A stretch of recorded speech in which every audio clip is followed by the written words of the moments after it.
Talk about other of the occult books and the old grimoires.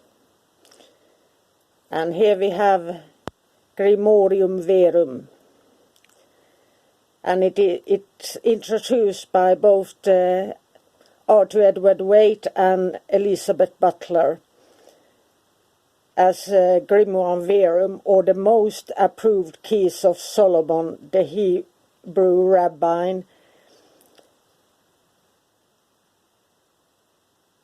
wherein the most hidden secrets, both natural and supernatural, are immediately exhibited.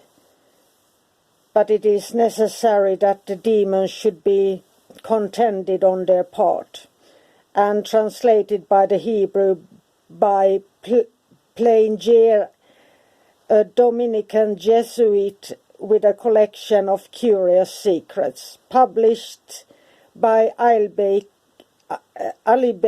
the Egyptian in 1517. And Arthur Edward Waite thought of this being a little bit of a fraud with the publishing there, so he dated it about 18th century. And it's written in French, but it has Italian connections to Rome, and it's based on the key of Solomon the King and Lemegeton. And it's written to give the black feel. And this is a grimoire different from the others, since it includes a prayer to Lucifer, etc. And some of the demons there, like Clowneck and so on, by the popular modern author Damon Brands, comes from this. And then we have the Grand Grimoire, the Red Dragon, Le Veritable Dragon Rouge. And it's written about the same time as the Grimoirum Verum. And this is Arthur Edward Waite again. And this book is very well known in Hollywood, just like Key of the Solomon.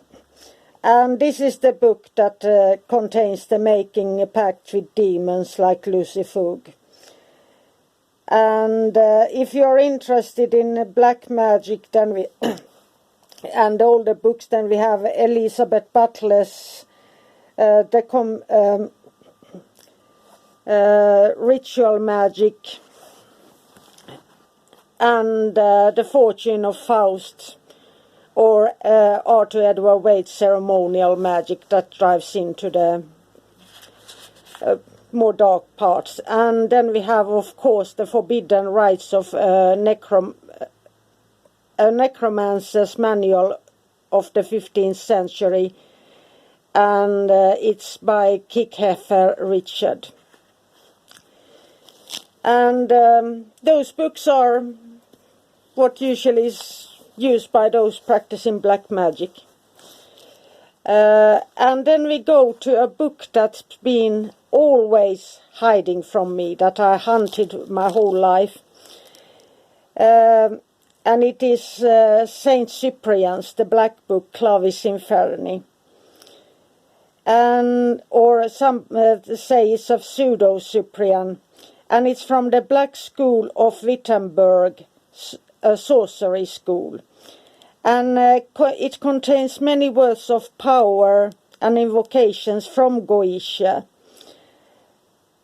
And it's dated 1667, written and painted parchment. And Trithemius himself had a copy, and it was titled Saint Cyprian. And it has beautiful illustrations in color, and the demon kings in the quarter are shown in an animal guise. Maimon like a blackbird in the south, Egon like a bear in the north, Uriaeus as a red-crowned winged serpent in the east, and Paimon a black cat with horns in the west. and does the standard names of the demonic kings except for Urieus, since it's usually Oriens. And those were those books. And why I was interested in the Saint Cyprian, it was since I studied, I'm the Goetia and Keys of Solomon.